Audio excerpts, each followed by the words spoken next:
We might be live, Greg. I think we are. We've got a viewer and we're 10 seconds in. I've just been looking around. There we go. Killing it. All right. We're back with the second ever episode of Having a Yarn. I'm your host, Dale, the most well-behaved. We're killing it already, Greg. The most well-behaved bloke in 40K. And today my guest is Greg Maginnity. Greg is a New South Wales state rep. And he's here to have a bit of a yarn with us. G'day, mate. Thanks for coming on. Thanks for having me, mate.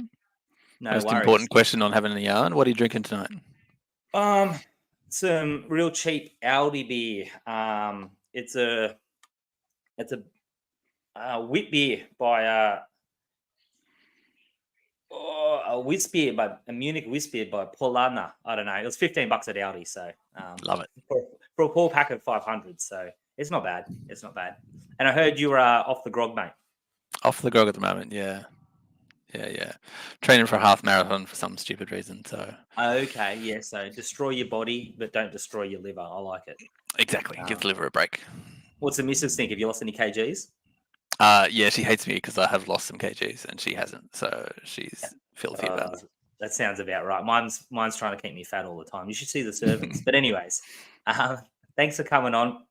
Sam's in the chat, swearing and inappropriate sexual advances already. So good start. So, Greg, you are the New South Wales state rep. I would hazard to say not many 40K players know what that actually is or means. So could you give us a little rundown of what the role of the state rep is and how you got the job? Yeah, sure. This is a bit of an odd one because the actual role of the rep is pretty narrow, and like in the ANZTC charter, it's the only responsibilities of the state rep really are to run masters every year and to make sure a team shows up at the ANZTC. That's it, right? Now, I think that is not how that's represented in New South Wales. I think in New South Wales, we expect a bit more from the state rep. We want like a person that we can go to and talk about what's happening in the community and talk about what's happening from tournament to tournament. And that's kind of where Benny Way was leading it. As much as he didn't want to, right? Didn't want to mess with people's tournaments. Like he'd be the ear to talk to if there was an issue. And I think some of the better state reps from the other states that we've got examples of are the ones that are real kind of community leaders, ones that kind of like drive the whole scene from the bottom up. So although the actual description is small, I'm trying to make it a bit more on that upper end, right? Yeah, for sure. So that's in the charter, is it? Now, I've heard some allegations that a few of the reps aren't up on the charter. So have you been rereading the charter lately, mate? Which one? Yes, I have. Yes, there is some allegations floating around. I did listen to that podcast too. We'll get into that later. Deep cuts, but shout out to the Gathering Storm Boys. That is some of the best 40K content I've listened to in, I would say, years. The Australian podcast represents, right? Like, I love it. Yeah. Shout out the boys. So it's a very base level, but like you said, and Ben always said that to me as well, the actual stuff you have to do is minimal, but then you get to like bring your own flourishes into it and show your personality as a state rep. So yeah, correct. What type of things are you specifically trying to achieve? Is there any things you've pinpointed that you want to accomplish? Yeah, there's a couple. And I think it depends how long I stay as rep, right? But this will build year on year as I get more exposure to it. One thing that's kind of center of mind for me is building a community around Team New South Wales. When I've been in the scene the last few years, it has seemed like Team New South Wales is this isolated little group each year. You get selected or you don't get selected, and that's it, right? Like once you get selected, you're locked in a room, and then you go off to ANZTC. And I want to break down that barrier a little bit, make it so it is more like everybody in New South Wales can get behind that team. And also like make it so that there's a path to that team, right? So that like newcomers to the scene have this vision, have this goal, and know a way to get there, right? That's one thing. The other thing I'm kind of keen to do is like take a look at Masters and what Masters represents in the community and see what we can do there to make it more of an event for everybody to be involved in. Yeah, I don't know if this is public knowledge, but Bennett, no, I've never been a huge fan of the Masters where you just invite 10 blokes at Australia and state level, because it's always so much going on already in 40K, and Yep. just to like dedicate those resources just to 10 blokes, just to, and they all good players, they all play each other, they all know each other anyways. I'm a big fan of bringing in more of the community in. Yeah, and the thing I always found, like I never made it to a Masters myself, I wasn't skilled enough, but the thing I always found was that you'd watch the tournament and you'd have people drop out. Like as soon as they lost a game, they were like, "Yep, it has no relevance to me anymore," and just leave. Right, which is the last thing you want. You don't want to like have this as the pinnacle and then have it so that you're getting buys in round 2. Shout out to you, Princey. It's a weird one because it's like the Shark Tank of an RTT, but if they're going for their ITC or they're down under 40K points, it actually doesn't mean anything. It's worth nothing, especially to the amount of effort they put in. So Yeah. I think I'm a big fan of expanding it. It brings investment from both sides of the community. But you touched on Team New South Wales and the ANZTC. For those that don't know what that is, can you just give us like a few sentence rundown of what that actual tournament is and what it means to the states? Yeah. So ANZTC is probably the most prestigious teams tournament we have in Australia at the moment, right? And it is an opportunity each year for each state to send their best 8-person team to compete for the title of like best state, right? It actually includes all of Australia is invited and New Zealand at the moment. So it ends up being 10 teams, and we started to see we had Northern Territory for the first time this year, right? So everybody's trying to get behind it now, and it's like on a rise as teams tournaments are everywhere. Yep. And your job is to get together or make sure a team goes. Make sure a team attends. Yeah, that's all that's really written in the charter, right? But in order to get to there, the role actually involves selecting the captain or like facilitating the selection of a captain, facilitating the selection of a team, making sure the team have the resources they need. That's those sort of pieces. Mm-hmm. And as the state rep, I know that you guys last year, and from what Kirby was saying on Sam's podcast last night, look out for that in the podcast stream, guys. Wide World of Warhammer, Sam's killing it. He was saying that you guys will be looking at running a non-playing coach, captain again. With that, how hands-off or hands-on are you going to be as the rep? Are you going to hand responsibility over to Kirby, and then maybe I think Tim had a bit of responsibility last year, and then slot in as a playing role or a stand back role, or will you be there to bounce ideas off? 100% I'll be there to bounce ideas off, and I'll be there to like offer my thoughts and my guidance and stuff as much as I can. I probably will apply as a player again this year, but one thing I am conscious of is making sure that the role of rep doesn't afford me any responsibility, like extra responsibility. It doesn't push me into any point of like power, if you like. So I'm trying to set up the systems so that those systems are like self-perpetuating, and that like once that captain's in place, that captain can kind of like drive the real makeup of the team. The charter that I've written for this year, off the back of what Benny did for last year, outlines the process for those selections and for the selection of the top 8, but doesn't like exclude anyone, doesn't include anyone, doesn't give anybody like special rights in that. And like the idea there is to like, if we can make it as clear and transparent as we can, it gets rid of some of this like boys club kind of philosophy that I think has been around in the past. Whether that's right or wrong, whether it actually was, like, it can't tell, but often from the outside when you see a group and those group is chummy, it looks like a boys club, right? Regardless of whether it is or not. So if we can just like make it public about how we're doing it, make everybody welcome to be involved as much or as little as they like, then we just dispel that myth and we just make it like increase the integrity of the team itself. For sure. I think it's definitely one of those things. Outside of, I know France for their national team, to get a spot is like literally 100% rankings based, and they do no picks. Outside of that, there's always going to be a view from the that there is a bit of a boys' club, but there's totally different levels to that, and the more transparency, the easier it is to steer away from that idea. We actually had a question from Daniel Gash Jones, just over from England, I believe, recently. He's been attending our RTTs in Sydney, and he asked about the team. Greg, what strategies do you think New South Wales could put in place to promote new and low to mid-table players through to the state national level? And what are the potential barriers to these? And what, in your opinion, is working or not working within state currently in promoting progression through the levels in the competitive scene to ultimately strengthen the depth within the player base capable to represent Team New South Wales? So thanks for the question, Daniel. That's a great question. Gashy. Awesome, man. Have a go at that, mate.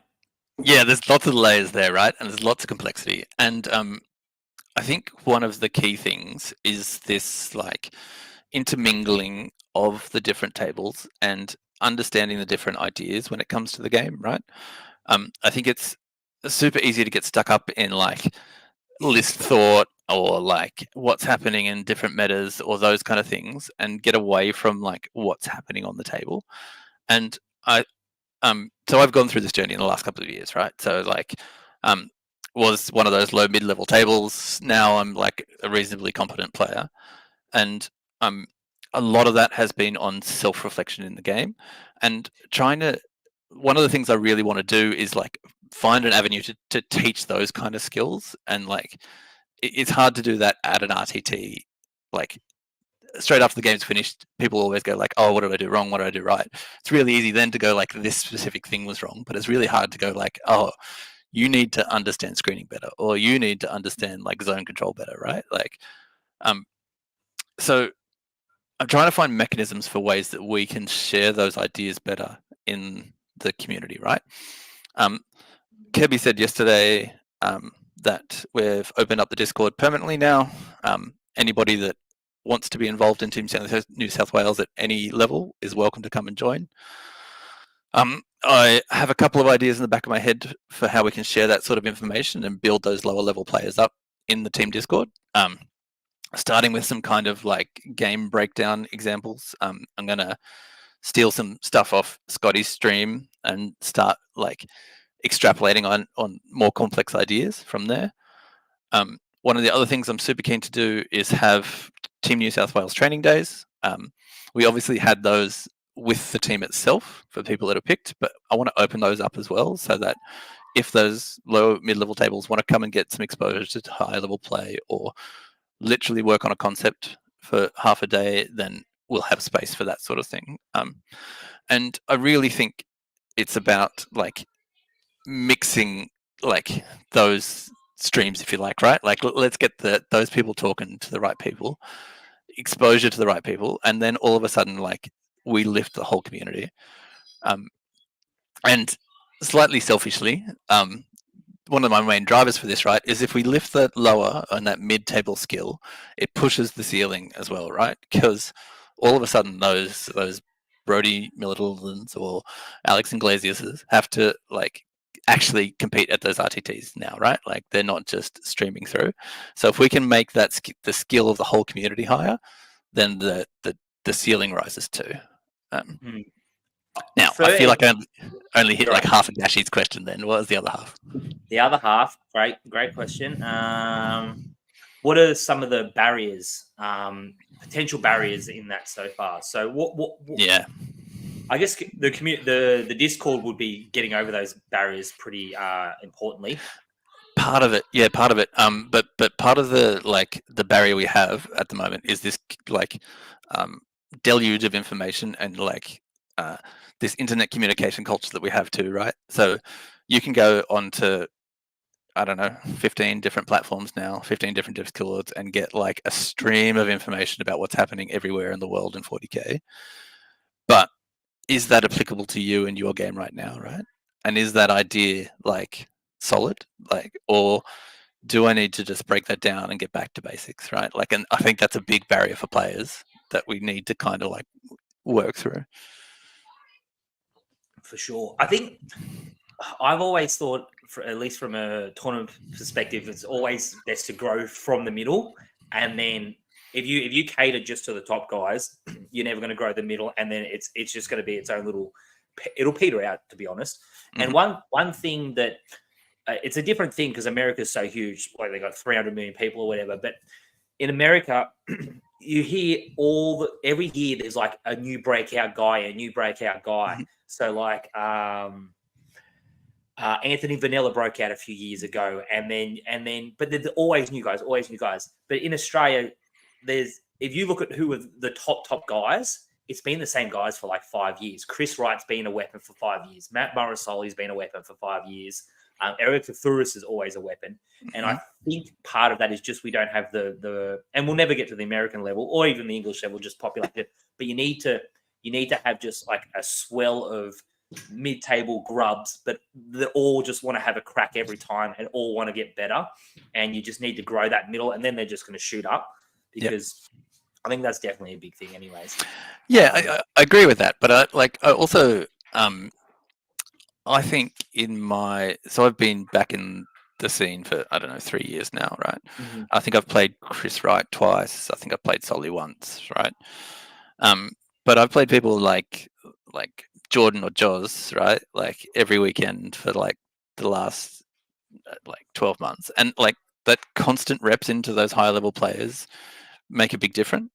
And like, I know that there's a lot of burnout on those guys from the WTC for year in, year out, right? But like trying to like bridge that gap between them and the lower level guys so that you get exposure to their ideas. Like the thoughts and concepts of the game are not that different, but the way that you look at your mistakes is different, right? Like, and that's the piece we need to start teaching. I've got one for you. When I come into the scene, I would say Sydney was slacking on the high level representative players. This is probably before a little bit 2-3 years before you come in. In the last 2 or 3 years, you guys have started really pulling your weight, and I think that's reflective in selections for Team New South Wales the year just gone. And I'd say it's close to what it should be. But what can we do to get other parts of the state to start connecting more with the high level Sydney players, and B, maybe even foster their own smaller communities? Because the Hunter was like used to run 50-50 with Sydney like 5 years ago for reps that went over for Team New South Wales. And then I think even before my time, there was a few Orange guys that got involved. But I think that's really, at least in the past 2 years, that's petered off a bit. Do you have any thoughts on that? How we can connect the different communities? Yeah, I do.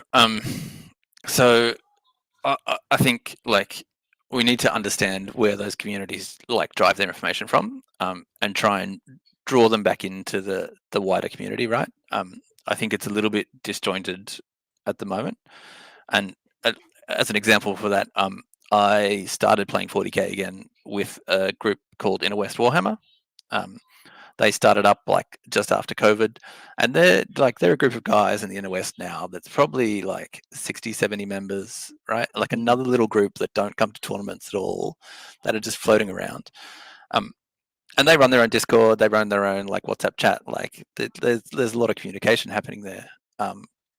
But it's like, how do we bridge that gap between them, right, and Team New South Wales so they start talking? Now that's a Sydney example, but like I'm actually driving up to Coffs Harbour this weekend. I'm going to play a tournament up there, right? Yeah, like partly to get exposure to what's happening up there, but partly to like understand where that communication and stuff happens as well, right? Like I found that tournament through Facebook, but like there doesn't seem to be any chatter about the tournament in Facebook. So like, where is that chatter? And like, so we had a guy, sorry to interrupt, that come to our last Beresfield, and he was from Kempsey.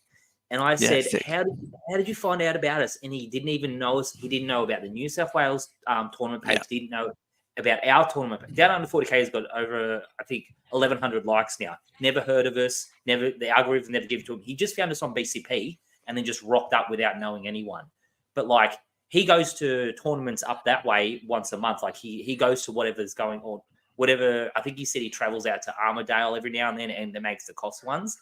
But he'd never heard of us. And that's like, they're the kind of people we need to get and get in contact with. Yeah, absolutely right.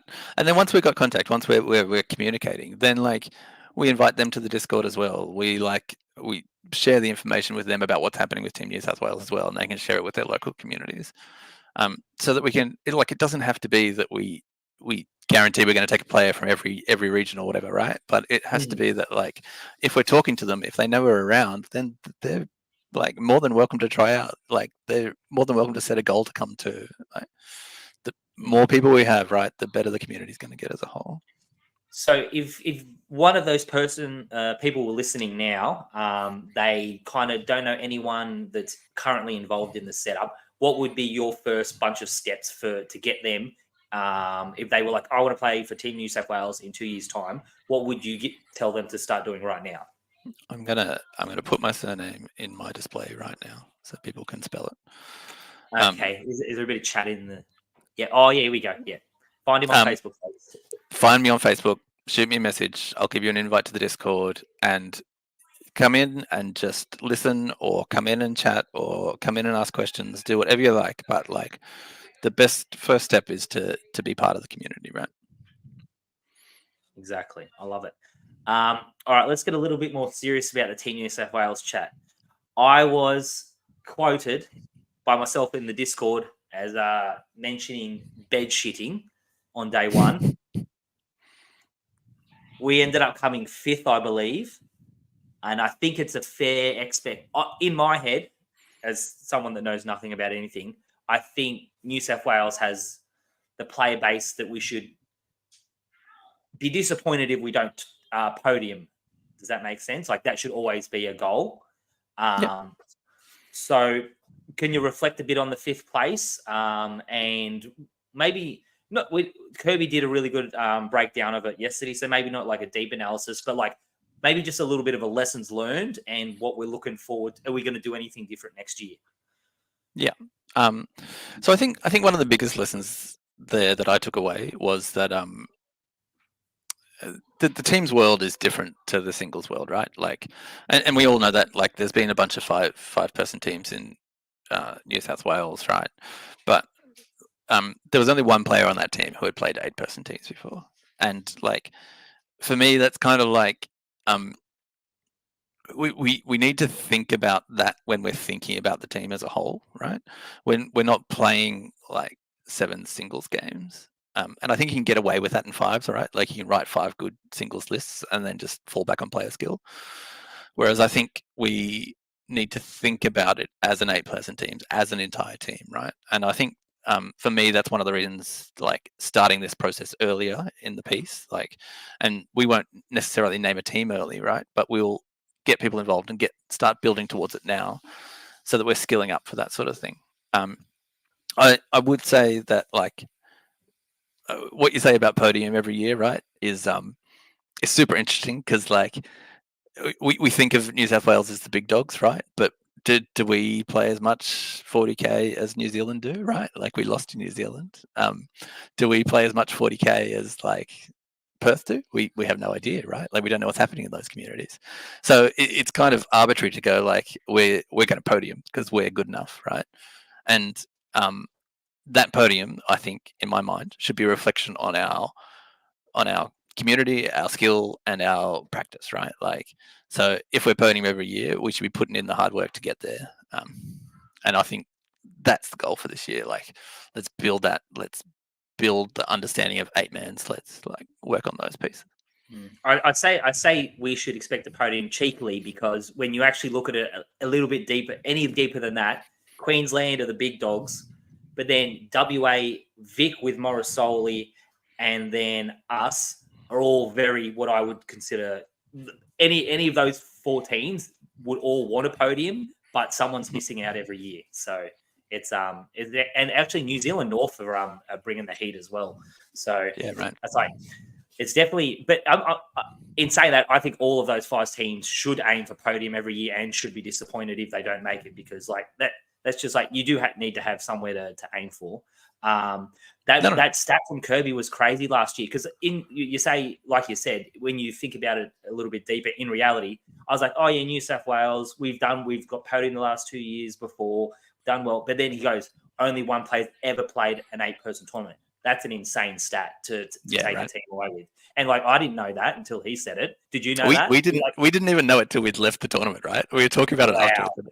You know, I was like, but like it just shows you how like it's so we don't think about that enough. We don't think about what teams actually is and that piece. So it's like, yeah, definitely need to have more conversations around that. Is there any now this is a pretty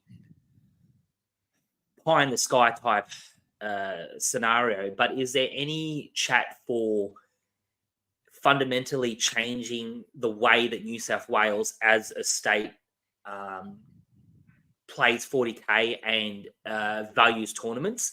Because if you look at the WTC, America only in the last 2 years has actually done anything but bring a team full of singles players, and they get away with it because they've got good players. But then you compare that to a country like Poland, where their whole year is built around teams. No one cares about anything else. And that's why they punch so hard above their weight. Their population is, I'm assuming Poland's less than Australia. I don't know. Maybe. You got some more stats for me? Sorry. You don't, sorry. Where's Tim when you need him? Can someone in the chat give us the population of Poland? I'm going to say... I'm got 40 million, which is more than Australia, which kind of like breaks my my hypothesis. Anyway, they punch hard. They punch really hard, but their whole year is built around teams. And then you could 36 million from Daniel. So yeah, so more than us, but definitely way less than America by a factor of 10, I'd say. Yeah. Look at this in the chat. We got a very active chat here. We got a lot of and we're going to lol. All right, Daniel. All right, not everyone's got all the stats of the world. Back to my point. But if you look at what Queensland's doing right now, and Josh and all of his Josh McGowan and all of his tournaments, they pretty much chucked singles play out the window. They almost only play 5-man, and they're just going to a 6-man now. Is there any chat? That's going to take a concerted effort because Josh has kind of got the market cornered in Queensland as far as I think he ran like 600 or 700 person tournaments last year, and I think he's coming back a bit this year from the chat. He might only run 6, but that's because someone else is jumping in. Is there any? Right now, we've got the Pantheon guys are running their 5-mans, but do we have anything else? Is there any chat to try and shift the whole dynamic? Of, 40K New South Wales. So if we get back to a dream, well, like it's a dream, but like we should all have dreams, right? We get back to your first question though, right? Like about what the responsibilities of the state rep are, and like, is it? I'm not here to tell TOs how to run their tournaments, right? But saying that, like, I went to that Pantheon teams and I saw at that maybe 30, 40 guys I'd never met before, right? Who had never shown up to tournaments before, because they solely come out for that team's world because they get to play with their mates, right? And playing with your mates at the end of the day is what we want to do, right?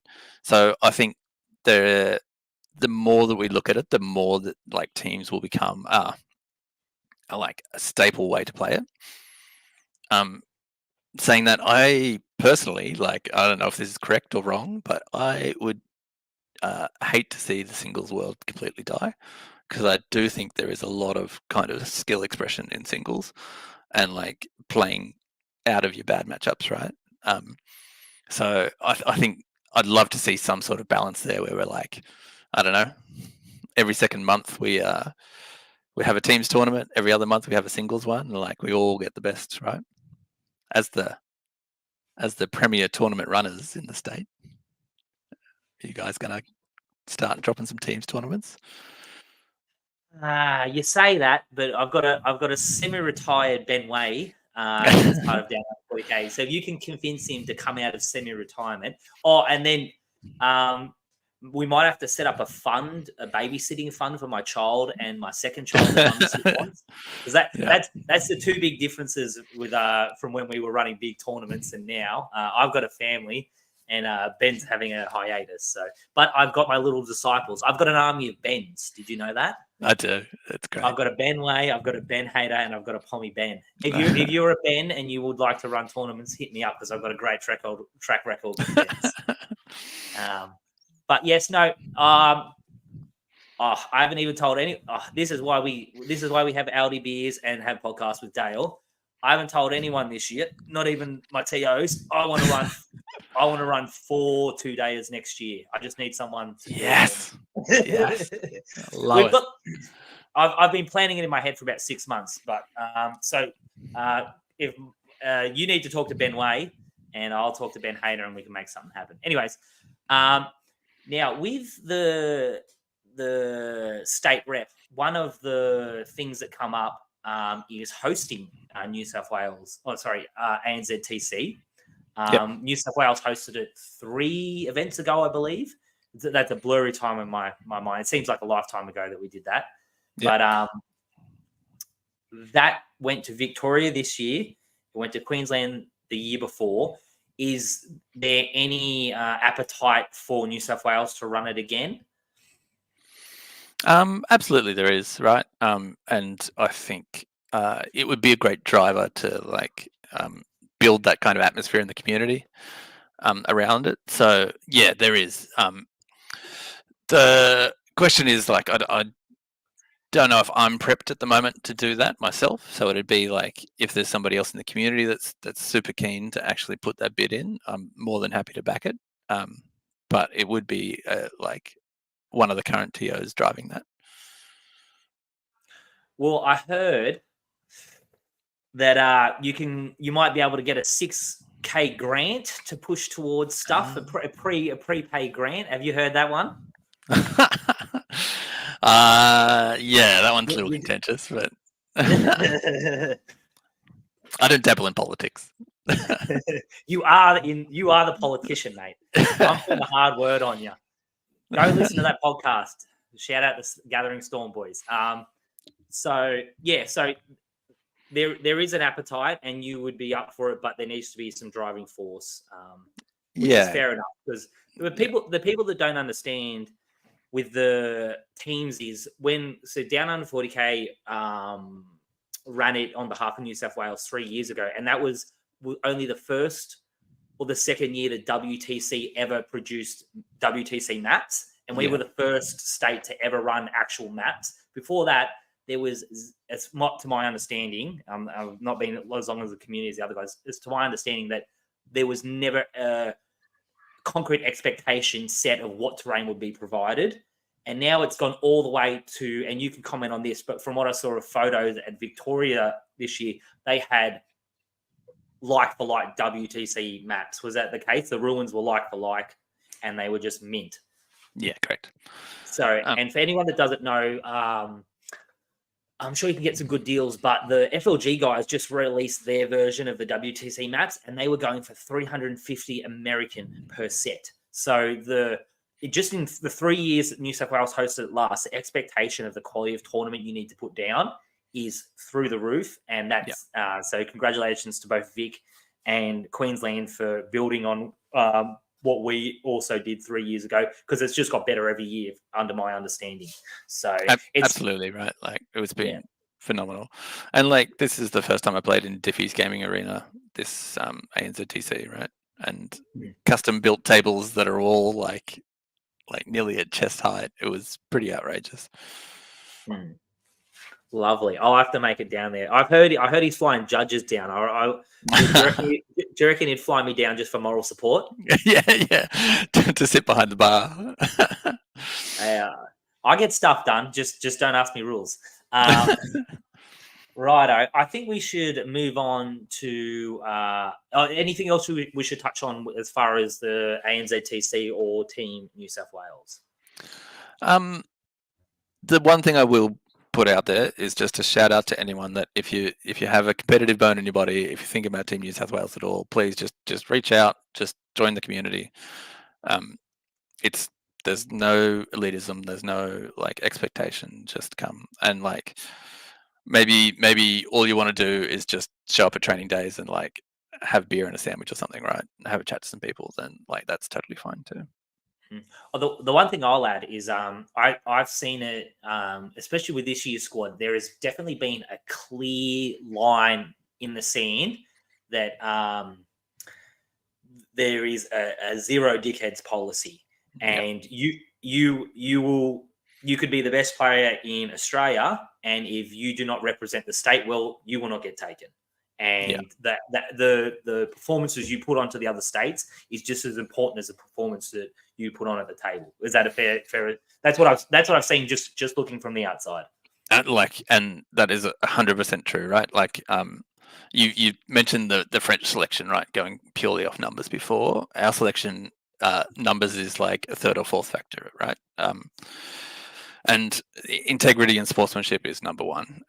And actually, I'll talk about something else briefly on that. I put something towards the Discord team today to kind of outline what we're going to do there in the future. And what I would love to do is have some way where we're getting more feedback from the community about what our players are like and whether they are true sportsmen and like a pleasure to play. So the goal is to like have some sort of system where we get players like I'm calling them green and orange cards at the moment, right? So green cards, if you do something good, you're a sportsman, you help out a noob, right? Whatever it is, the TOs can just go like, yeah, look, this person helped, like, awesome. We'll just flag that, right?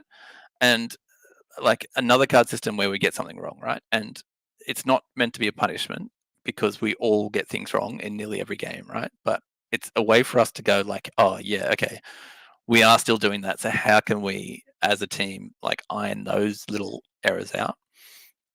And my goal there is, I truly believe, right, like that you can't get better as a player if you're not a good sportsman. And I believe that because I think like if you are angle shooting or like cheating or like any of these things, you're purposely using like manipulating the state, right? So that it's not a fair table state. So that you're not actually beating the person at the game then, right? You're beating the person psychologically or you're beating the person like by manipulating them. So we're to come back to it, Team New South Wales, integrity first is our goal, sportsmanship first, like for our players. And we will be driving that this year. Daniel's in the chat asking, what is angle shooting? Do you want to give us a little rundown on that? Yeah, so angle shooting is like manipulating game rules for an advantage is the way that I look at it, right? So there's always like little errors in the way things are written, and you can either play them the way that they should be played, the way they're intended, and like communicate that with your partner, or you can like hide a bit of that information and then manipulate that rule for benefit in the game state, right? What's a good example of that currently? Daniel's in the chat just asking if it's raw versus rules. It's a little bit more nuanced than that, Daniel. What I would say is there's rules, there's flat out rules that you either can break or you don't break or you abide by them, and they're easy for a TO to rule on. Angle shooting is kind of the in-between where there isn't a rule written down saying you can't do this or you can't do that. So it would be like you're measuring your models around the board and you're just going bang, bang, bang, bang, bang, blah, blah, blah. And as soon as your opponent picks up their tape and goes like, and you go, no, that was a millimeter, that was 2 millimeters, that was there's technically you're not breaking a rule. You are just expressing yourself in a dishonest way to get an advantage of the game. That's like GW. I'm going to write a rule saying stop asking your opponent to measure like more accurately. Does that make a little bit of sense? That's how I would go at it. And like the intent rules and stuff came off the back of that, right? Like everybody says that like a play by intent is the word now, right? But it's almost like don't get me started on play by intent because I don't know if when I was paying attention, the people have weaponized that. I've seen some very good players be like, oh, but this is what I intended, and then like you're playing this. Anyways, let's not move on. Thank you for the question, Daniel. Moving on. Let's get into Masters. So for anyone that doesn't know, traditionally Masters is an invitational. Maybe just depends from year to year, but you might get like 12 players. It'll be the 12 highest ITC ranked, which is a flawed system in itself because it should be the highest ranked down under 40K circuit players. And then they get them in the room and they have a little 12 on 12 RTT. Greg, tell me why that's shit and what you're going to do better. Okay, why is that shit? No, it's not a real question. Just tell us what you want to do. No, I think exploring why that shit is important, right? Like, Get into it. So the problem is that like you're picking people from a score based on internet points, right? Like fake internet points. But those internet points come from playing at big tournaments, right? So, and you get more playing at big tournaments.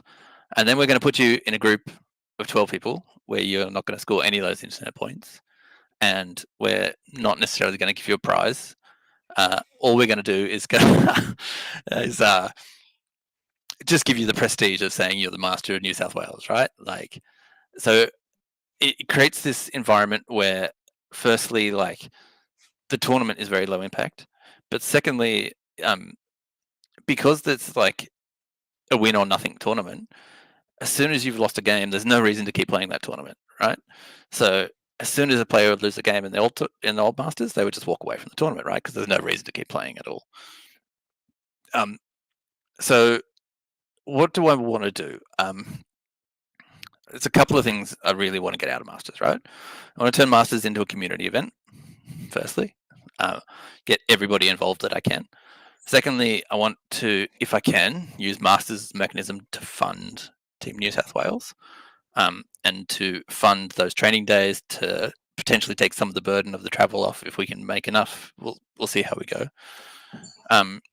Thirdly, I would love to get Masters to the point where it's New South Wales Masters, right? But if we get people traveling for it, I would be like through the roof, right? And so the dream for me at the moment is to turn it into a bigger event to start with. I'm still looking for a venue at the moment, but depending on the size of the venue, I'll push it to capacity if I can. And I'll turn it into, rather than a single master of New South Wales, I'm going to try and turn it into 3. We will have a prize for the standard, like best general at the tournament. We will have a prize for the best placed one of those top 16, so that we can still relate it back to, right, like the Master of New South Wales.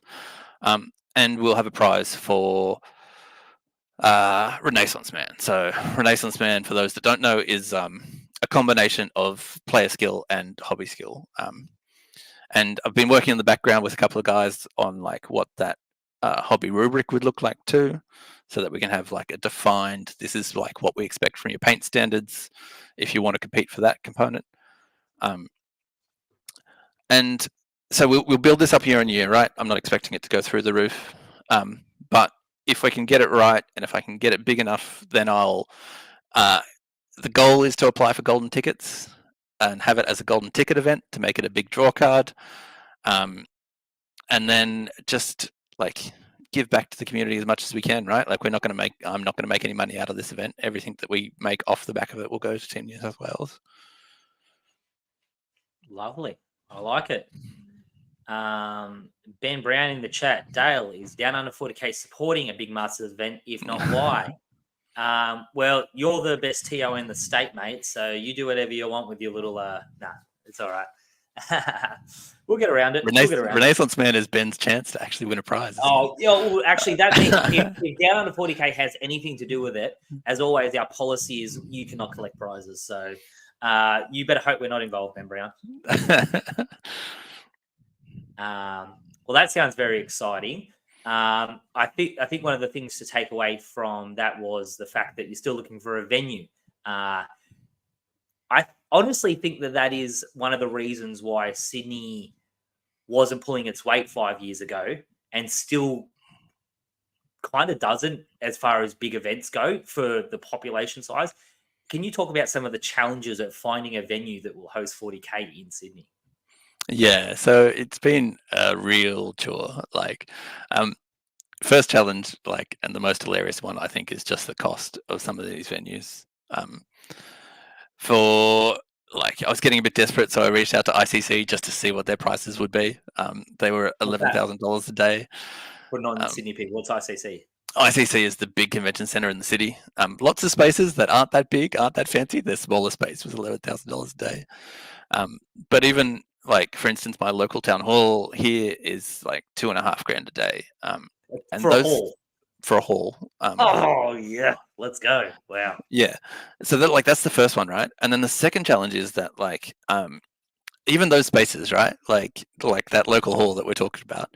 You look till the end of the year, and there'll be some granny that's booked a birthday party for a 1 hour block on the Sunday, right? At like 3 o'clock in the afternoon. And so that weekend is just out. We can't have that weekend, right? So then you just get kicked down the road.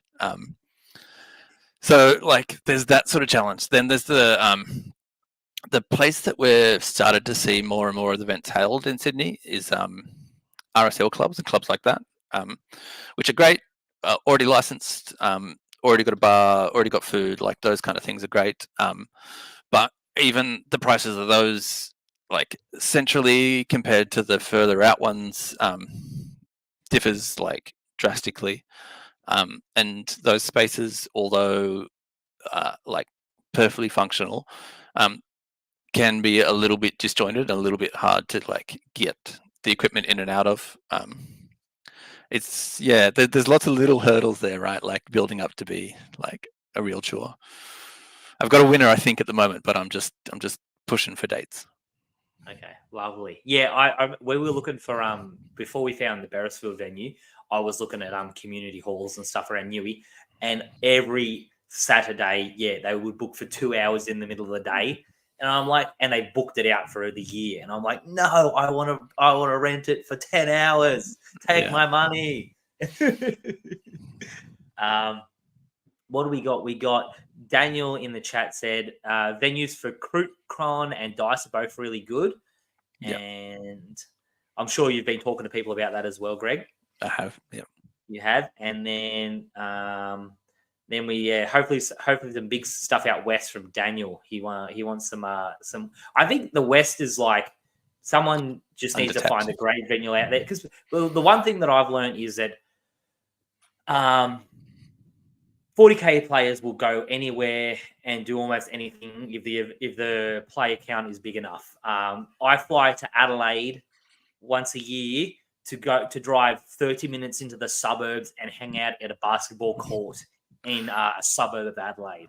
And that suburb's got absolutely zero going for it, which is only slightly less than Adelaide in general, but you still get so many 40K players there. So, but in saying that, I'm trying to look at Ben's in the chat. You don't even play Big Dog. Yes, correct. Yes, correct. Just means you're undefeated, right? Yeah, undefeated in 2 years. Oh yeah, I will put. When do I have to put in my application for New South Wales captain? Captain's got to be in by the end of the month. Oh, easy. I'll send you a voicemail. I'll send you a voice message. Is that okay? Can I just send a voice? Look, for you, sure, right? At least it won't be a like 12-hour long Benny Way voicemail.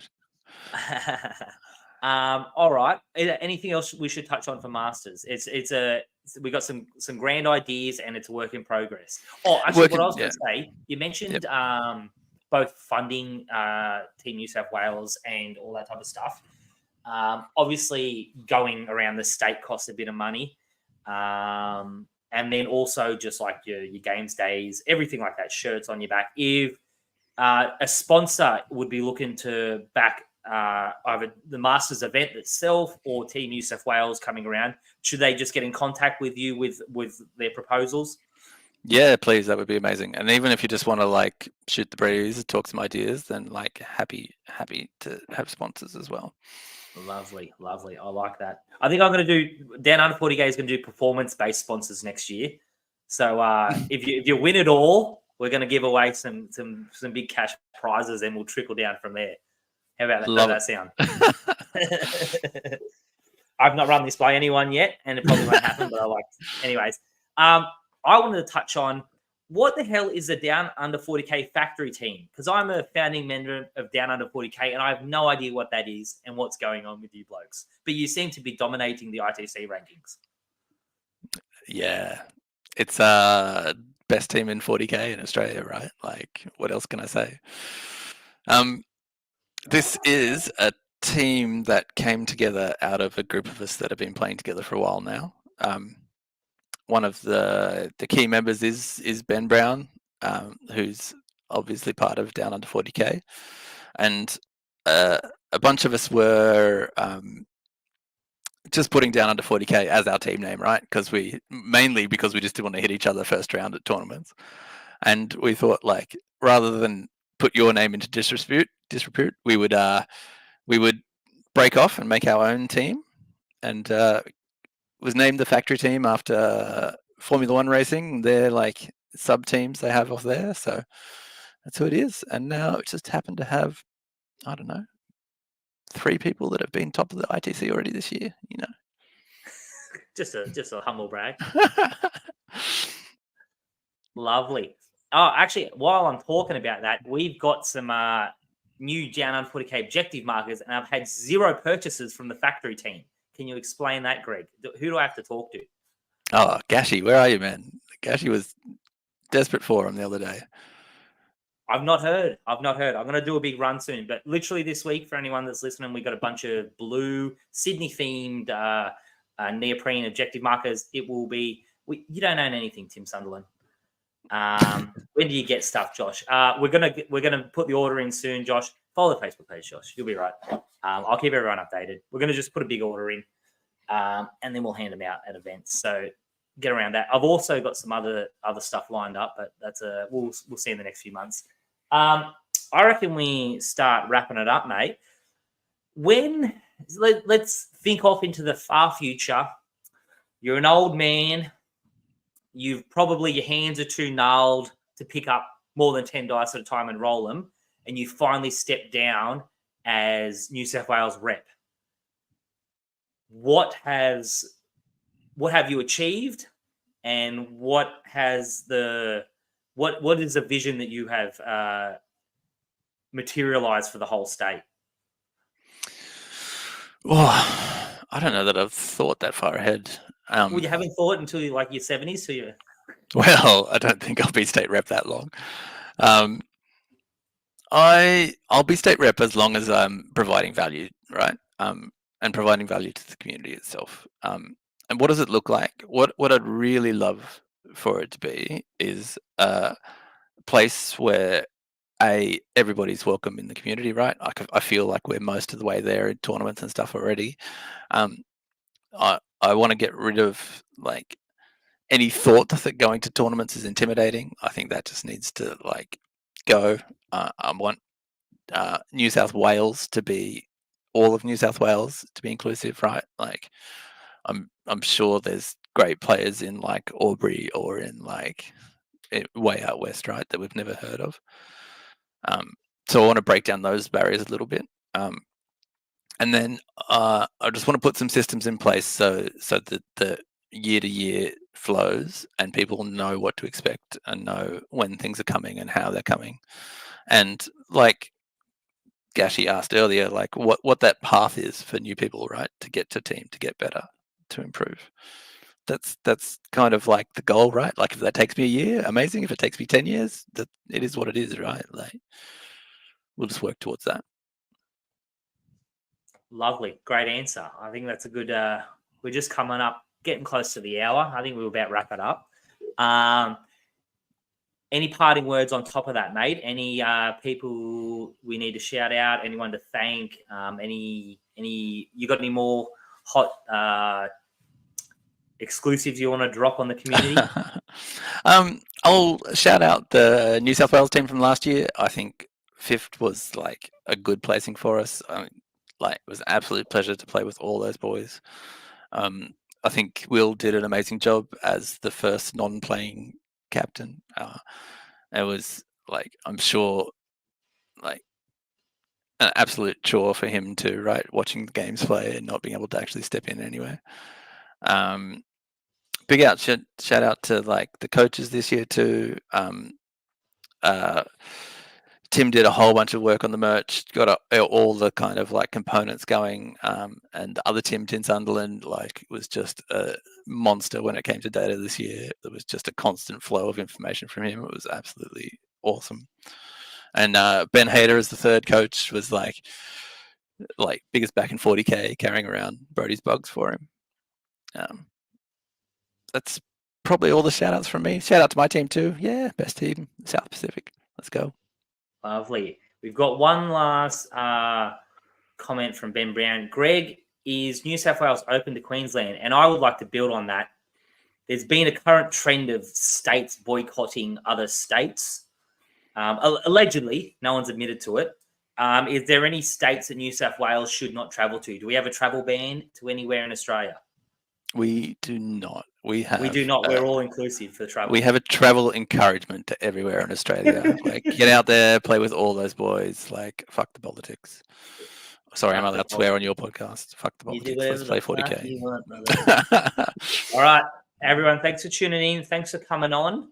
As always, I'd like to shout out, where have we got? A Patreon. So the only reason that we make any content is because the Patreon covers the cost monthly. If it didn't, I'd drop it like a sack of shit because it costs a lot of money. So if you'd like to back the Patreon, jump over. I think it's $5 a month, and it also gives you early access to the tickets to our RTTs, which sell out quite quick. So I think the last Sydney sold out in a bit over an hour. So if you're not on it, if you're not on the Patreon, you're going to have that trigger finger ready to go. As always, Emperor, our major sponsor for our prize support. If you want any online 40K, they're the people to go to. Tell them we sent you. We've got the official terrain sponsor for the Down Under 40K circuit, Tip Top Terrain. They do some WTC boards. They do the GW style, and they've just started doing a bunch of widgets. So big shout out to them. Oh, and some mats they're looking at if you saw their Facebook recently. So very affordable mats. And a really good bulk deal for any TOs out there. And then last one, D6 Designs. Shout out to the Dice King. He was our earliest sponsor, and he's still got it going. So find him on Etsy. He does all the custom dice. And that's about it, I think. Thanks, Greg. Great chat.